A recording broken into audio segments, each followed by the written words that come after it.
What's up? Today, I want to give a shout out to some characters who went above and beyond.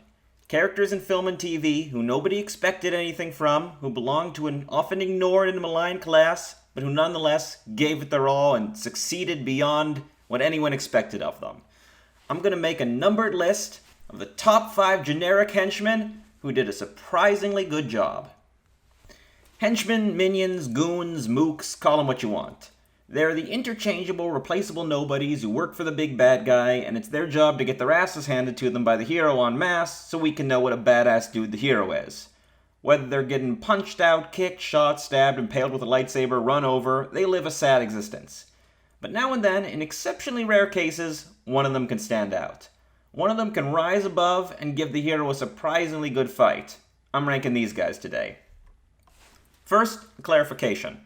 Sometimes the hero kicks the asses of 50 guys in black, and then a really big guy in red shows up and he gives the hero a real fight. I'm not ranking these mini-boss types. This list is for henchmen who are otherwise completely indistinguishable from their fellow mooks and stand out only by virtue of their surprising competence. I'm going to rank them based on a few criteria. How good a fight they give, how impressive their heroic opponent was, and how close they came to winning. Let's start with number 5. You had to know this guy would be on the list. He was probably the biggest meme that came out of The Force Awakens when it was initially released. And there is a good reason for that. The Imperial Stormtroopers of Star Wars fame are well known for being totally incompetent, disposable, and garbage shots. Only Imperial Stormtroopers are so precise. Old man, what the hell movie are you watching? These guys couldn't hit a big, weird Star Wars monster with a silly name. You can be a dumb hick farm boy and take these guys out. You can be an actual, literal walking teddy bear and take these guys out. They are infamous for sucking. That's what makes this dude stand out. First of all, he's committed to the cause. Raider! He might be a foot soldier of an evil empire, but he values loyalty, damn it. But here's where he's real clever. Dude knows stormtroopers can't shoot worth shit. Everyone knows that. So he doesn't bother. Instead, he whips out this sick-ass electric baton and does some rad spins with it. And then he straight up charges a dude with a lightsaber. A lightsaber. And he wins. He kicks Finn's ass. Until this moment, I don't think we'd seen a stormtrooper accomplish anything so impressive since they roasted Uncle Owen and Aunt Beru off screen. I guess one of them gets a shot on Leia in Return of the Jedi, but that was luck. This guy has skill. Look at that spin. He practiced that. Unfortunately, he gets shot in the back a second later. But he deserves points for taking on a guy with a lightsaber and winning. He doesn't get too many points, however, because that guy was Finn. Finn's no Jedi, he's never held a lightsaber before, his superpower is screaming, "Rey!" over and over again. Rey!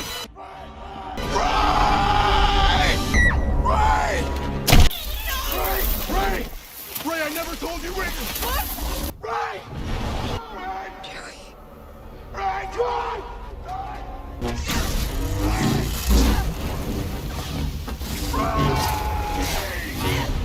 Rey!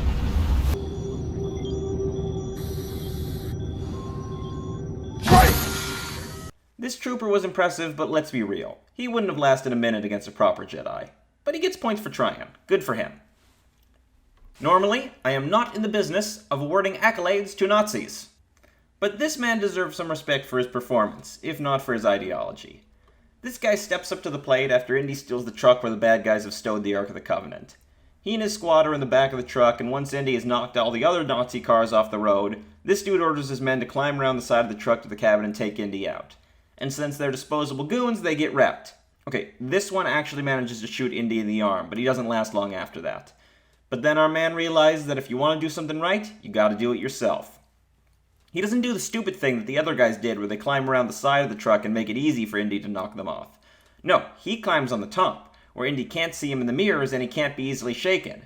And so he takes Indy by surprise by swinging into the cabin and kicking him out of the driver's seat. Then he notices Indy has a wounded arm. Bam! Bam! Spots his enemy's weakness, takes advantage of it. Quick thinking, this guy. Then, while Indy's in pain, he throws him through the windshield. In less than 30 seconds, this dude's taken back control of the truck. He's just got to ram Indy against the car in front of him and he's won. But Indiana Jones, being Indiana Jones, does some awesome shit, gets back onto the truck, swings back into the cabin, pummels the dude, and throws him through the same windshield. And our man, as tough as he isn't Indiana Jones, so he loses his grip and gets flattened. This guy gets a lot of points because the only other goons that give Indy a real fight in this movie are this huge Nepalese guy and this huge German mechanic. They're both distinct enough to fit into the mini-boss category. But this guy's middle-aged, balding, and frankly doesn't look like he should be a match for Indiana Jones. But he assesses the situation, he's clever, and he almost wins. Loses some points for not putting up much of a fight once Indy gets back in the truck, but good showing overall. Are there any types of goons more worthless and disposable than zombies? They're usually slow, always stupid, and about as durable as a sack of rotten tomatoes. Zombies have just a few advantages. There are usually a lot of them, they don't die unless you kill them in a very specific way, and you get one bite from them and it's over. But the zombies from Game of Thrones, or wights if you want to be pedantic, which I don't even have that last advantage.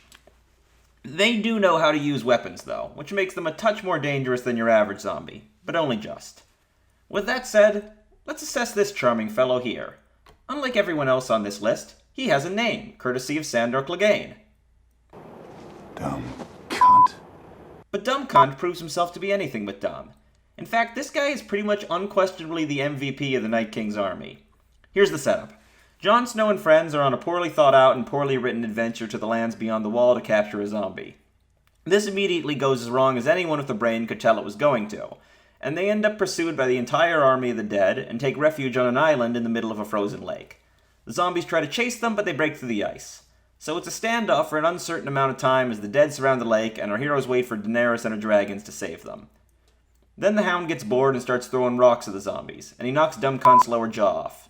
Then he throws another rock, and this happens.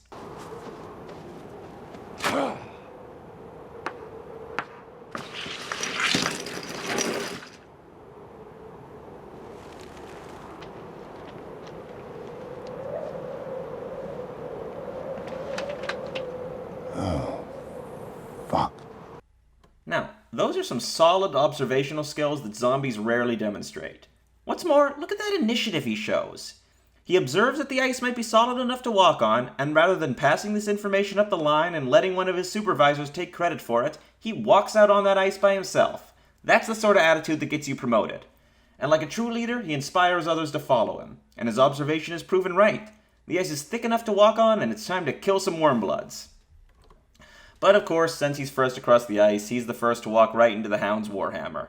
Well, he put on a good show, but snap! He's not down yet! Weren't no dragon glass on that hammer. He comes back, he tries again. This time the Hound uses the hammer to smash the ice, and down Dumb Cunt goes to the icy depths. Well, he put in a good fight, but now he's gone. Or is he? Our man pops back up to almost take down Tormund Giantsbane. You knock him down, he gets the fuck back up again. Hammers, icy lakes, nothing stops this guy. Okay, but seriously, this is the last we see of him in the fight. But what that also means is that we never see him die. For all we know, he survived battling the good guys, stayed safe underwater when Daenerys swoops in with her dragonfire, made it out of the lake, helped drag out the dead dragon, crossed the wall with his boss, invaded the lands of men, and died anticlimactically at the Battle of Winterfell with all the others. But I like to think he was the last one to fall. However he eventually went out, this guy gets points for intelligence, initiative, and never staying down. Rest in peace, Dumb Cunt. You had a problematic name, but you were a real one.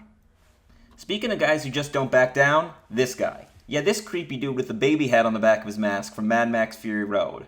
Other than the baby head, he's pretty indistinguishable from the other goons that fight Max, Furiosa, and the team during the great big final chase sequence. But you track this guy throughout the fight, and you see he's got an impressive record. A few minutes into the fight, these Cirque du Soleil guys on poles, and that's not a joke, these were actual Cirque du Soleil performers, swing onto the war rig and try to take it down. And they get a couple hits in, but they go down pretty quick. Then this dude jumps on board. And right away, he kicks one of the old ladies in the face. That's worth something because these are tough old ladies, but she's not a named character, so it's not worth too much. But then just a few seconds later, he comes this close to skewering Max with a crossbow bolt. Max only survives because he has a convenient PTSD flashback that makes him raise his hand in front of his forehead. And even though he lives, he gets a goddamn crossbow bolt through his hand and into his forehead. That has got to be less than an inch away from death. Our man's not done. He aims for Furiosa, she throws a knife into his shoulder. Then the old woman gets hold of him and throws him off the truck. That would be a good showing for any henchman, but this guy's not done. He hangs on just like Indiana Jones did earlier in the list. That Nazi driver couldn't pull that off. Max gets back up, fights some more goons, gets one of them to chainsaw another one, almost falls off the rig, gets caught by Furiosa. But babyhead guy sees his chance. While Furiosa's distracted, he stabs her in the gut. Okay, a second later, another old lady jams a bullet in his eye and he dies. But Furiosa's mortally wounded and nearly dies after the fight is over. She only lives because Max is a universal donor. Now, If you're counting, that's both our lead characters that this nameless guy almost got. Now, normally almost doesn't count for much, but in the world of disposable henchmen, almost is miles closer than most of them ever get.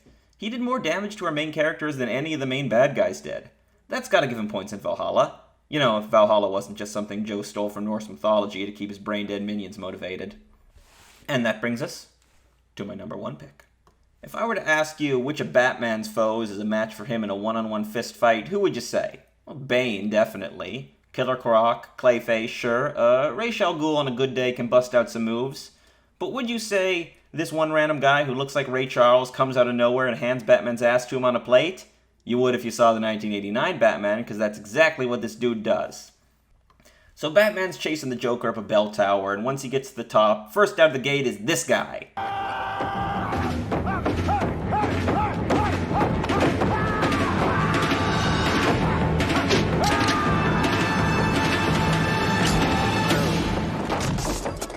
What a loser. All presentation, no punch. Let's see if this guy does any better. He does not. Yeah, pretty weak performance, but let's be fair. Who could seriously take on Whoa! Where'd that guy come from? Pops out of nowhere, throws Batman through a wall, whips his ass with a big fucking chain, sends the Bat on the run. But Batman's back for more. Now that he's had some prep time, he can— Nope! Oh my god, look at this man go! He's a monster! He's hitting around Batman like Rocky punching a slab of meat. Batman doesn't even know what to do! Goons never fight back this hard. How's Batman gonna get him?